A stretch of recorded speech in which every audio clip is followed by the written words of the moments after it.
Bom dia! Mais uma vez estamos aqui para dar continuidade ao nosso estudo do livro Libertação do Sofrimento, da benfeitora Joana de Ângeles. É um livro psicografado por Divaldo Pereira Franco. E nós estamos hoje fazendo o capítulo 19. Então, como é um canal de estudo dedicado à leitura dos livros de Joana, que realmente nos oferece esse banquete, né, de alimento para o nosso espírito. Estamos aqui para fazer leitura, reflexões, e essa é o que nosso desejo, né? Que a gente possa ficar junto nesse período, estudando, aprendendo, olhando cada capítulo, né? Muitas pessoas têm falado para mim que não conseguem estudar os livros de Joana de Ângeles porque acham que é muito difícil. Então a gente está aqui para seguir esse caminho juntos, né? Aprendendo, desbravando realmente esses conteúdos que a Joana nos traz. Esse é a nossa intenção. Então, não é uma análise profunda de conhecimento, porque ao qual eu não tenho, mas é uma possibilidade da gente poder estudar junto, né? E a gente ir podendo realmente ter gosto por essa leitura que nos traz autocura, autodescobrimento, né? E levar de uma forma que a gente possa estar sentindo que está fazendo alguma mudança em nossas vidas. Hoje o capítulo, então, 19, automatismo do bem. Tá? E antes da gente começar, eu queria pedir para que a gente possa fazer a nossa prece inicial. Pega a sua água, pega o seu caderninho, pega a sua caneta, material de apoio, porque pode vir alguma intuição, pode vir alguma ideia, né, que seu amigo espiritual vai te intuir, e aí você faz uma análise, o que é melhor para você, como que você vai colocar isso em prática. Obviamente que essas aqui são minhas reflexões, e aí cada um pode colocar, se vocês sugerirem alguma ideia também, se vocês quiserem colocar aqui para outras pessoas lerem, super agradeço. Antes também da gente começar a prece, por favor, se você gostar do conteúdo, dá um like para a gente poder crescer. Estamos precisando da sua ajuda também, né? Vamos aumentar a propagação do bem aí. E o seu bem, eu conto com o seu like, se inscreva se você não se inscreveu, compartilha se você acha que vale a pena, tá bom? Então vamos fazer a nossa prece, como você se sentir melhor, fechando seus olhos ou não, mas pedindo a Deus, nosso Senhor, nesse momento com muita humildade, reconhecendo que sem Ele em nossas vidas, nada somos capazes. Então, através de nosso Mestre Jesus, concebendo Ele na nossa tela mental, pedimos a permissão de iniciarmos nossos estudos, que os nossos anjos da guarda, os nossos mentores, possam nos inspirar sempre ao bem, possam nos conduzir nessa trajetória desse estudo, fortalecendo o nosso espírito para os grandes desafios da nossa alma, que a gente possa perceber os códigos espirituais, anotar ele, trabalhar ele em nós. Pedimos a Deus a paz espiritual e que tudo que nós conseguimos, as bênçãos que nós conseguimos através desse estudo se estenda aos nossos familiares e permaneça em nossos lares. Senhor Jesus, abençoe toda a humanidade, hoje e todos os dias de nossas vidas. Que assim seja. Então vamos lá. Capítulo 19, automatismo do bem. Vocês acreditam que eu fiz o estudo hoje e caiu a conexão da gravação? Então é a segunda vez que eu estarei fazendo. Tentando, né? Não tinha finalizado. Bom, a palavra automatismo, né? É o estado, né, de automatismo, é quando não tem intervenção da nossa consciência, da nossa vontade em executar uma tarefa. Ela é feita quase que sem consciência, né, mecanicamente, ações contínuas e mecânicas, né? Então são movimentos automáticos que a gente acaba tendo. Se a gente pegar também, né, por exemplo, o nosso coração, né, o automatismo cardíaco, o nosso coração tem a capacidade, né, tem a potência de se ajustar, né, ele contrai na miocardia, né, o processo, o mecanismo que ele faz de miocardia, e é um órgão que ele mesmo executa os seus próprios batimentos, né? Então, aqui também a gente pode pensar na forma de, por exemplo, eu vou dirigir um carro e coloco o carro no piloto automático. Então, eu tô ali como passageiro e o carro... Não existe esse piloto, né, esse sujeito piloto, que é automatismo, que é todo que recebe um mecanismo, informações que a pessoa recebeu e colocou ali para que aquilo funcione de uma forma automática. Então, são coisas que a gente pode estar trocando marcha do carro. Quem dirige, você faz porque você escuta o som, tá pedindo mais. Aí, então, tudo de uma forma automática. Então, são hábitos que nós desenvolvemos e que agora se tornam automáticos em nossas vidas, tá? Então, nós vamos ajustando essas ações de uma forma mecânica, vamos executar essas ações de uma forma que a gente precisa eu preciso fazer isso, eu preciso fazer aquilo. Você está fazendo porque já sabe que tem que fazer e ele é necessário, né? Então, a benfeitora vai passar pra gente, vai passar algumas instruções, códigos, regras, e aí você coloca de que forma que você poderia executar a sua parte, tá bom? Então vamos lá, começando a leitura, capítulo 19. No processo da evolução, as células desenvolveram-se em um período de aproximadamente 2 bilhões de anos, a fim de adquirir o automatismo fisiológico, a aquisição da memória na função a que se destinam. Em razão do perispírito, na formação do ser orgânico, são plasmados os arquipélagos de dezenas de trilhões delas, que constituem a maquinaria fisiológica do ser humano.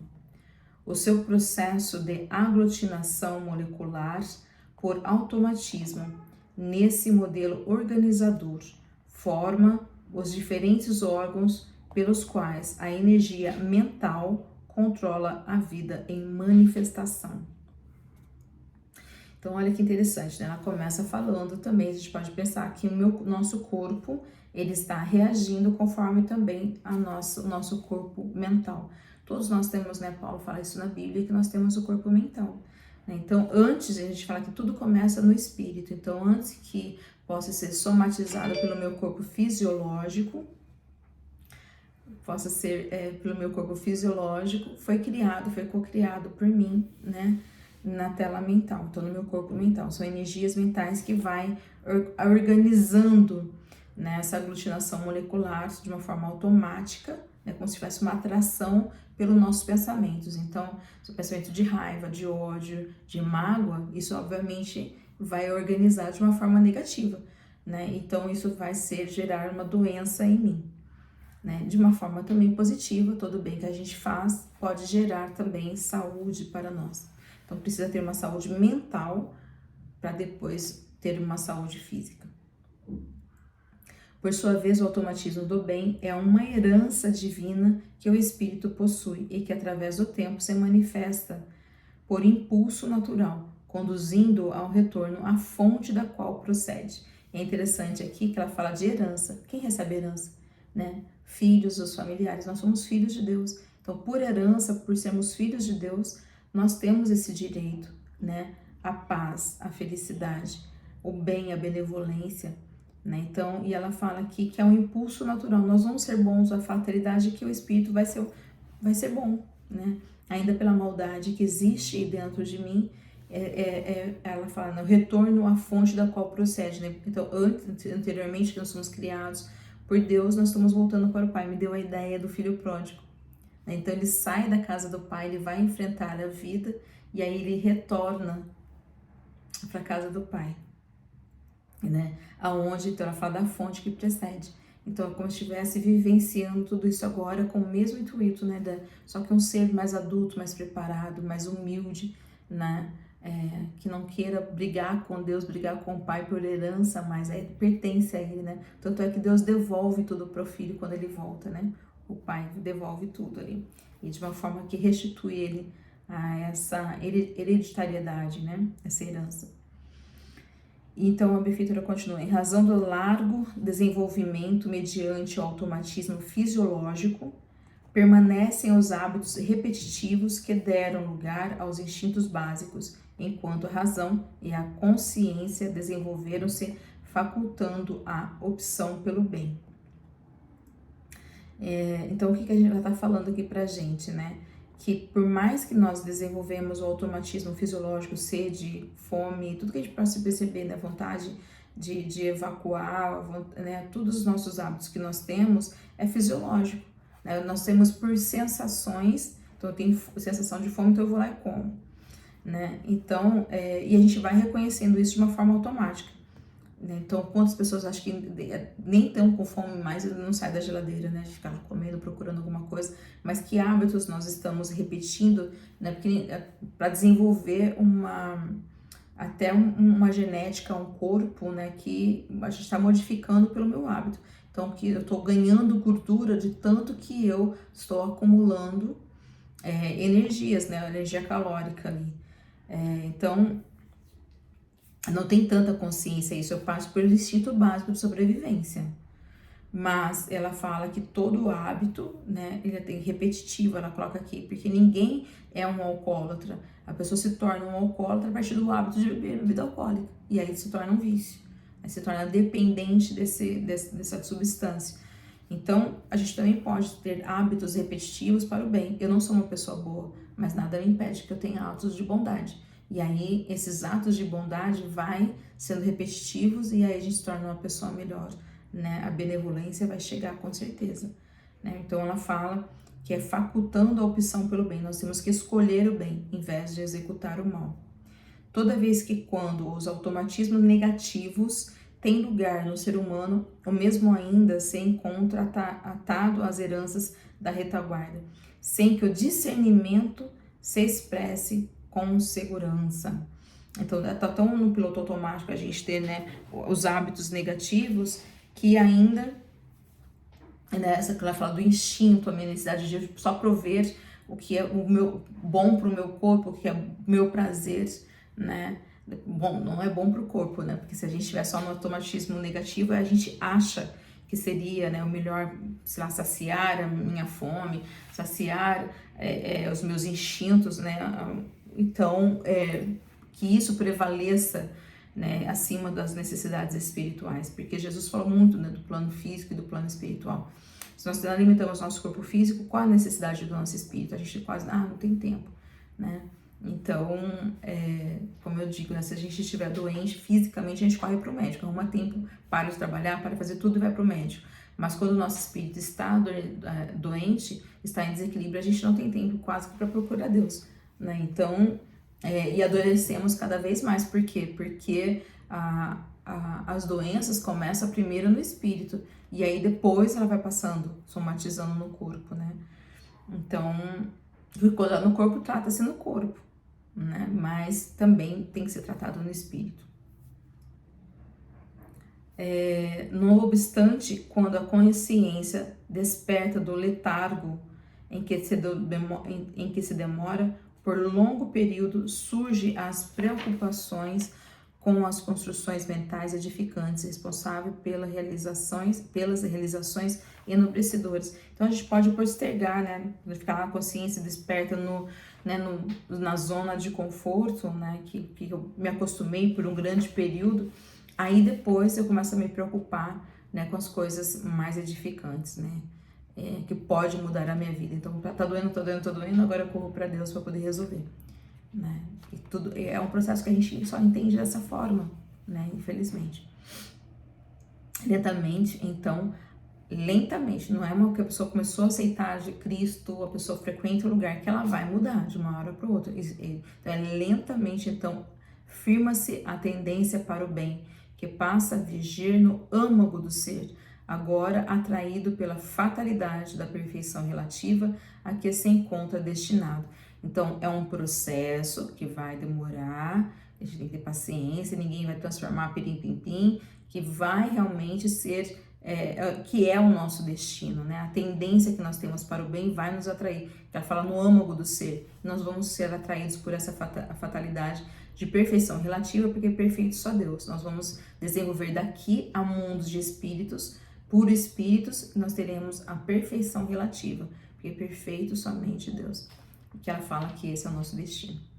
Certamente é longo e penoso esse processo. Então não vai ser rápido e não vai ser fácil. A pessoa fala, mas é difícil, porque tem que ser. né? Em face da acomodação das funções do organismo físico, sempre repetitivas e automáticas. Nós temos ainda, nós somos encarnados, nosso corpo tem necessidades. Não, a gente vai ser sempre despertados para olhar para a necessidade do físico enquanto estivermos na carne, né? Mas a gente não pode deixar as necessidades espirituais também em último, porque o primeiro mandamento é a Deus em primeiro lugar, né? Amar a Deus em primeiro lugar. O ser, no entanto, é de essência divina, moldando a argamassa celular conforme as necessidades do crescimento em direção a Deus. Inevitavelmente, sente o deutropismo que o arrasta, quebrando as algemas dos hábitos inferiores e passando a experimentar os inefáveis prazeres defluentes do bem que pratica e lhe faz bem, ampliando-lhe a capacidade de realizar novos empreendimentos desta natureza. Então, o deutropismo é a doutrina ou religião que impele o ser humano a buscar o divino, assim como o heliotropismo, né, que impulsiona, que mobiliza o vegetal a ir em busca da luz. Assim, o deutropismo, Deus, né, é a fatalidade de nós sermos que ela fala aqui, né, sermos arrastados, né, quebra essa algema que nos impede de ir, né, estar com Deus, e nós vamos experimentando cada vez mais a necessidade de estar em Deus, e Deus é o bem, é o amor, e isso vai nos fazer bem, isso vai nos renovar, porque essa é a nossa natureza. Nós somos bons, né? Nós temos a essência divina dentro de cada um de nós. Como o mecanismo da evolução é estimulado pela vontade, as experiências aprazíveis da prática do bem proporcionam a sua repetição na busca das novas satisfações da natureza e ética moral. Porque o bem acalma e felicita, a necessidade de vivenciá-lo esculpe-se no espírito e transforma-se em automatismo, qual ocorre quando a opção é pela manutenção no desequilíbrio e na insensatez. Quer dizer, escolha nossa. A gente vai desenvolver e transformar em automatismo para o bem ou para o mal. A opção ainda é nossa. Até aqui, né? Ela vai falar aqui. Por mais se retarde na decisão de crescer, momento chega no compromisso da vida em que as leis se impõem e o livre-arbítrio é substituído pelo impositivo maior de sair da ignorância para a claridade do conhecimento. Então, são duas leis, o livre-arbítrio e o determinismo, né? Então, por mais que a gente vai retardando o nosso compromisso, não tem tempo, né, fingindo que lá que tá ocupado, tá busy na vida, né? Na verdade, existem leis, e leis têm que ser cumpridas, ela não é opcional. Eu posso infringir a lei, eu posso ser um criminoso, mas a lei ela tem que ser cumprida.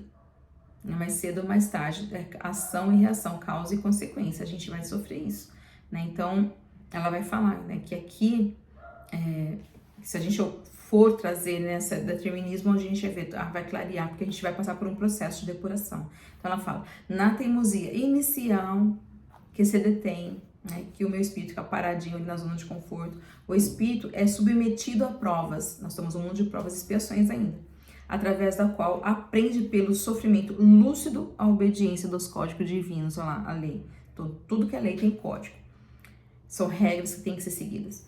Posteriormente, em razão da sistemática rebeldia, é quando eu vou contra, rebeldia é quando eu vou contra, eu não quero, então eu não quero ir para Deus, não quero aceitar, então isso é rebeldia. Quando insiste em perseverar na ignorância da verdade. Eu não quero ter conhecimento, né? Eu ignoro, prefiro não saber. Então, isso é ignorância, quando eu não quero saber. Impõe-se-lhe a expiação, por cujo intermédio não há como evadir-se da fatalidade do bem. Então, aqui ela está falando de provas, né? Que é um processo de aprendizado pelos códigos divinos, pela obediência desses códigos. E se não for pela rebeldia, né, se nós não formos buscar esse caminho por livre-arbítrio, porque nós somos rebeldes, então vem ali a outro sistema, né, que é através da fatalidade das expiações. E expiar é depurar através do sofrimento, né? E aí ela coloca, criados à semelhança de Deus, isto é, sendo de essência sublime, o espírito tem o dever de retirar a ganga, os resíduos, né, a que se afeiçoa, qual ocorre com o diamante bruto que um dia deverá brilhar como uma estrela, experimentando os golpes agressivos e devastadores do instrumento que o lapida.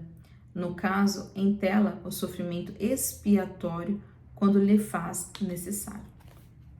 Então, depurar com sofrimento ainda, sofrimento expiatório.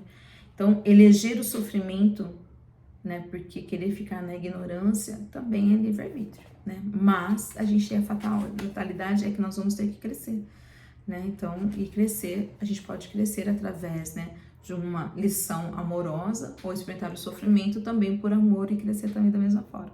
Então, não é pela dor e pelo amor, é pelo amor e pelo amor. Né? Em toda parte são encontrados convites aos serviços edificantes para quem deseja realmente encontrar-se e brilhar interiormente. Então, o bem é o que nos faz transformar para a paz, pelo bem, para a satisfação, pelo prazer da existência e da vida.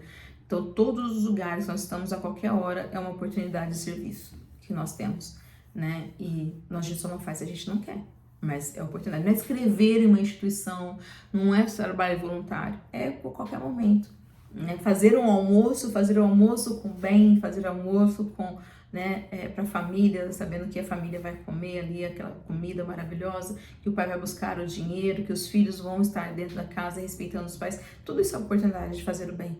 Né? Mandar um oi para alguém, ver se a pessoa está bem, falar de coisas boas, palavras positivas para a pessoa, também isso é bom. Aí nos faz bem.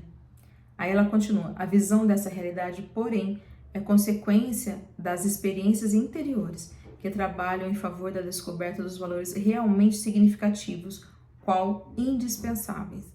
Então essa visão que nós precisamos ter, né, trazer a claridade, trazer luz para a nossa vida, é clarear, né, através dos nossos esforços de trabalhar em favor de nós mesmos, descobrir o melhor que está dentro de nós, os nossos valores espirituais, os nossos valores éticos, morais, né? E que eles são indispensáveis para nós. O autoexame, o autodescobrimento, o autoconhecimento, como nós sempre fala, em torno das necessidades reais do ser, constitui o desafio inicial, que irá despertar as qualidades morais adormecidas, selecionando aquilo que é útil em relação ao que apenas parece ser. Então a gente colocando tanta coisa na nossa vida no dia a dia, sabe, não tem tempo para isso, não tem tempo para aquilo, e a gente não vê a necessidade do nosso espírito, que é real, que é o que é real, é o nosso espírito. Aqui é transitório, né? Eu, Vanusa, aqui, né, essa personagem é transitória, vai morrer. Eu vou deixar de existir aqui como Vanusa, meu espírito não, meu espírito é eterno. E como que a gente vai sair daqui? Né? Então esse autoexame, ela faz uma convocação, essa autorreflexão, né? Quais são as minhas necessidades? Por que eu estou aqui? Para que eu vir? Né? Para onde eu vou? Se eu continuar dessa maneira, como eu estou vivendo? Então isso é tudo muito importante. Trazer qualidade de vida, né, para nossa existência é muito importante. E essas qualidades boas todos nós temos. Ela fala que está adormecido dentro de nós. E nós precisamos achar isso. Como que nós vamos achar? Focando, trabalhando, né? Para o bem nosso e da humanidade. Nossa existência está aqui porque nós precisamos contribuir com algo de bom, né? Não destruir. Todo mal destrói, todo bem constrói. Aí ela fala, a educação dos hábitos torna-se-lhe, então, instrumento valioso para a aquisição do bem, graças ao discernimento sobre as finalidades existenciais, dando-se conta de que é aplicado muito tempo na satisfação dos instintos que tomam as 24 horas do dia, nas diversas atividades, inclusive no repouso pelo sono. Surge um momento em que faz imperiosa reserva de algum tempo para as reflexões dos conteúdos espirituais, meditando em torno das ocorrências do cotidiano. Então é isso, né? Por mais que a gente precisa buscar uma educação, a instrução de bons hábitos, eu preciso saber como que eu preciso atingir esses bons hábitos. Tá lá, como que eu vou acessar isso dentro de mim, né? Então ela fala, esses hábitos, essa educação, né? A gente tem uma mãe ensinou como comportar na mesa, como falar com as pessoas, né? Um monte de educação a gente recebeu, mas de bons hábitos, como que a gente pode, né, buscar isso dentro de nós? E ela fala que o dia tem 24 horas. A gente pode fazer várias coisas, né? Inclusive o sono, que é importante também, e a gente tem que achar alguma horinha, algum minutinho para a gente poder pensar nos conteúdos espirituais, nas nossas necessidades espirituais, que são diárias. Não é de vez em quando, uma vez que eu vou no centro espírita, não é quando eu vou procurar fazer não é, todos os dias. Todos os dias meu espírito tem necessidade. Jesus falou, eu sou o pão da vida. Né? A gente precisa se alimentar realmente dessas instruções, dessas palavras, do exemplo de Jesus e colocar em prática. Né? A gente adquire educação mental aqui, mas é só que vai transferir para o espírito através das minhas ações. E aí que eu vou tentar conseguir realmente olhar para as minhas necessidades, né? Me ver ali na vida. A reencarnação surge ali na tela mental, como um bênção de inapreciável significado, por facultar-lhe perseguir sempre na realização iluminativa que inicia. Esse conhecimento não o faz postergar indefinidamente o trabalho de crescimento espiritual. Antes, pelo contrário, estimula-o a iniciá-lo imediatamente e a prosseguir com afã, o desejo, né, diminuindo o tempo que se lhe faz necessário. Então, algo que a gente fala, amanhã eu faço, semana que vem eu vou fazer, semana que vem eu vou frequentar um centro, semana que vem eu vou... Não. Então, quando a gente está, né, tendo esse conhecimento da necessidade que nós temos de encontrar o bem, a gente não posterga mais, a gente não vai adiar mais, né? Toma a decisão e faz o necessário agora. Esse crescimento espiritual, todos nós temos necessidade de iniciar. E ela diz aqui, imediatamente, né? Então, um tempo que a gente levaria 10, 20 reencarnações, e essa diferença, por que um espírito evolui rápido e outro não? Eles falam aqui no livro dos espíritos que é a vontade. Então, o que está impedindo a gente de ir? Vontade. Vontade de crescer, vontade de fazer o bem, vontade de ser bom. Então, ela continua. A luz do notúnio que brilha, convidativa, à distância, é motivação valiosa para sair-se da escuridão na qual se jornadeia entristecido e desmotivado. Então, essa luz do túnel, né, essa fé que precisa ser acendida em nós, é importante, como realmente vai clareando. Essa luz do túnel eu percebo como se fosse a esperança que vamos conseguir, a esperança de nos tornarmos melhor, a esperança de nos tornarmos um ser realmente benevolentes, né?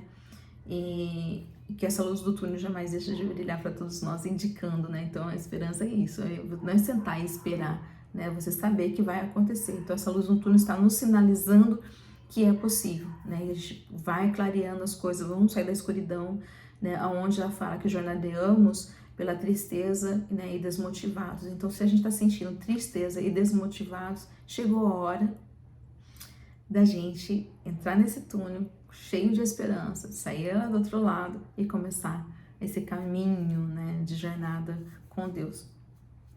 Então ela fala, à medida, porém, que o espírito adquire sabedoria é o conhecimento, né, novos com ação, então sabedoria é conhecimento com ação, novos estímulos influenciam-lhe o automatismo fisiológico e as células que dialogam entre si passam as informações mantenedoras de vida em diferentes ritmos proporcionadores do bem-estar e do equilíbrio por toda a maquinaria fisiológica. Então, quanto mais nós desenvolvemos o bem, também teremos respostas fisiológicas, né? Por isso que em outros mundos, os espíritos não têm necessidade de reencarnar, entrar na carne. Eles são espíritos apenas.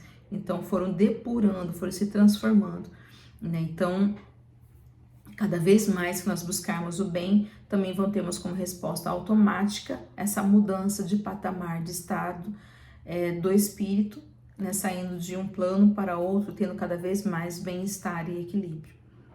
Melhor escolher isso, né?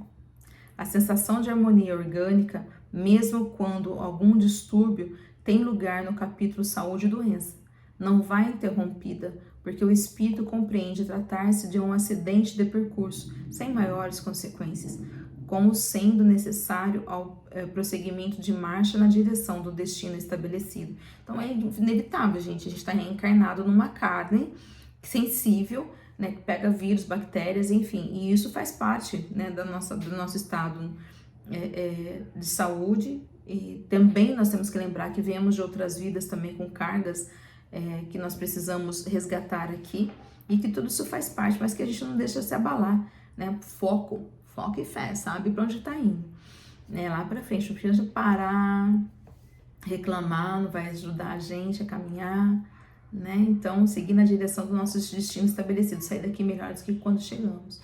Praticar o bem, portanto, é fenômeno genético insito em todos os seres humanos. Esforçar-se por facultar-lhe o surgimento como função inteligente da vida constitui tarefa impostergável para a criatura inteligente na face da terra. Olha que lindo que ela vai falar. O bem, no entanto, é tudo aquilo que corresponde às leis de Deus. Então, sempre que eu faço um mal, eu estou negligenciando, estou corrompendo, né? Eu estou desobedecendo às leis de Deus. Então, o bem nos faz sermos responsáveis, né, com as leis, né, de Deus, que Deus criou, as leis divinas. Então, ela fala que desde os pensamentos mais simples de amor e ternura até os gestos grandiosos de sacrifício em favor do próximo, da sociedade e da vida.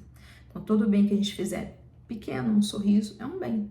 Uma palavra positiva é um bem. O sorriso é um bem, né?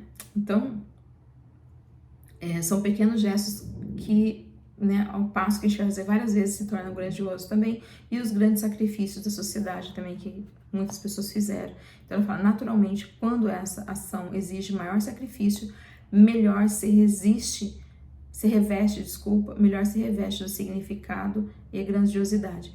Então, mas a gente fica olhando só o grande, se a gente não dá conta de fazer o pequeno, a gente não vai fazer o grande, né? Então, é melhor começar pequenininho e aumentando os passos da gente aí. O mais importante é fazer o bem. Tanto pode expressar-se na contribuição de valores em favor de outrem, como através dos sentimentos elevados de bondade, compreensão, tolerância, perdão, ante as conjunturas menos felizes que defluem dos relacionamentos fraternais, sociais, funcionais, muitas vezes geradores de situações difíceis, de difícil sustentação. Então, aqui ele está falando pra gente o quê? Né, que tanto, né, porque ela está falando de pequenas, né, ações como grandiosas, mas precisa da bondade, né, ser gentil, a gentileza, né, segurar a porta para alguém, deixar aquela pessoa que quer passar da nossa frente com o carro, deixar essa gentileza, né, que vai fazendo esse relacionamento. A gente precisa sair de casa assim, eu preciso me relacionar fraternalmente. Aquele ser humano tem a necessidade, assim como eu também tenho. Eu não preciso sempre vir em primeiro lugar, né? Então, eu vou ter que agir fraternalmente, socialmente. A gente tem um comportamento na sociedade. Incluir, né, a sociedade é quando eu me incluo com várias...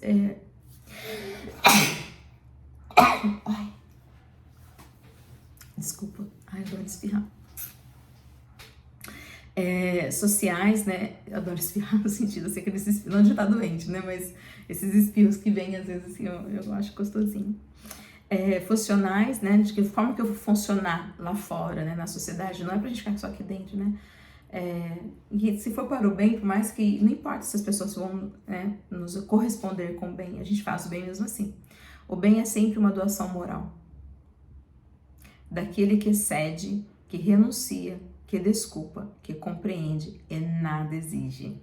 É lindo? Bem, né, alinhado com os ensinamentos de Jesus. Tornando natural esse comportamento de tal forma que ele transforma num automatismo, sendo ferido, mas não se tornando agressor. Quando acusado injustamente, não tendo preocupação de colocar-se na defesa e acusar. Se perseguido, entendendo que não lhe cabe a postura de perseguidor. Então é bem isso, né? Quando Jesus fala, quando alguém bater numa face, você dá outra, não é para você dar outra face fisicamente para a pessoa bater, né? Quando alguém ofende, a gente não agredir a pessoa, dá a face que dá o quê? Da bondade, da tolerância, da compreensão. Se afasta, não precisa estar lá apanhando, né, o tempo todo. Não é para isso que Jesus está falando com a gente, não, né? E ela fala, né? Quando a gente for acusado, a gente não acusar ninguém, né? Quando alguém for perseguido, a gente não se tornar em perseguidor, né? Isso é importante. E ela finaliza aqui então o estudo de hoje falando: de acordo com os procedimentos do automatismo do bem, aqueles outros, os de natureza fisiológica, se vão depurando, tornando o cárcere carnal menos asfixiante e mais flexível, permitindo as ocorrências do desdobramento natural e consciente durante o sono reparador, quando o espírito retorna às esferas de onde procede, a fim de fortalecer-se no empreendimento que lhe dizem respeito para executar na Terra. Então, cada vez mais que a gente tentar fazer esse procedimento do automatismo no bem, menos penosa a nossa vida aqui na Terra será. Então, e isso também, quando a gente vai para o plano espiritual, a gente tem um sono, a gente vai para essa vivência, esse desdobramento do espírito, o corpo fica dormindo, o espírito vai para as esferas superiores, aonde ele se afiniza, ele vai aprender, vai trabalhar, vai executar tarefas, e a gente espera que nesse momento o nosso corpo possa estar aprendendo a se fortalecer e colocar em prática aqui na Terra tudo que ele veio executar. Na história dos missionários de todo o quilate, o automatismo do bem proporcionou-lhe a realização de atividades que somente gigantes do seu porte são capazes de produzir. Na conquista do automatismo, o fenômeno se torna cada vez mais natural e agradável, fortalecendo o espírito com a alegria da futura aquisição da paz perfeita pela qual anela. Se a gente praticar cada vez mais o bem, vai se tornar uma forma natural da gente, e a gente vai sentir essa energia de bem-estar agradável, no nosso espírito, e é uma alegria, gente. Quem não quer ter paz? Quem não quer ter paz na vida? Todo mundo anela, todo mundo deseja isso, Por falar, eu quero ter paz e ter felicidade. A gente fala, não quero ter razão, quero ter paz, E que todo mundo acaba querendo isso, mas a cada um segundo as suas obras. O bem que a gente oferta é o bem que a gente vai receber. Tá bom?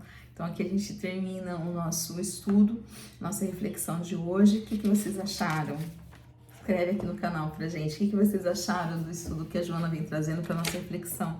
Você pegou alguma chave, algum código aqui? O que foi importante para você? Tá analisando para sua vida? Como a gente pode iniciar? Ela fala dos pequenos passos, dos grandes sacrifícios, Ficou para mim também nessa finalização da educação de novos hábitos também, que ainda está dentro de nós, ainda os nossos instintos, mas a gente pode desenvolver, educar o nosso espírito para tarefas e ações que vai realmente dignificar a nossa vida. Eu espero que vocês tenham gostado disso de hoje, assim como eu gostei bastante. Vamos aí ser gentis, tolerantes, compreensivos. Que a gente tenha um ótimo final de semana. Deus abençoe a todos vocês e que possamos estar juntos aqui na próxima semana, estudando mais um capítulo, E o próximo capítulo do livro será o capítulo 20, Conquistando a Humildade. Olha que coisa importante, mais uma virtude. Fiquem com Deus e Deus abençoe a nós, a nossa família. Bom estudo para vocês, boa reflexão. Muita paz. Muito obrigada, viu?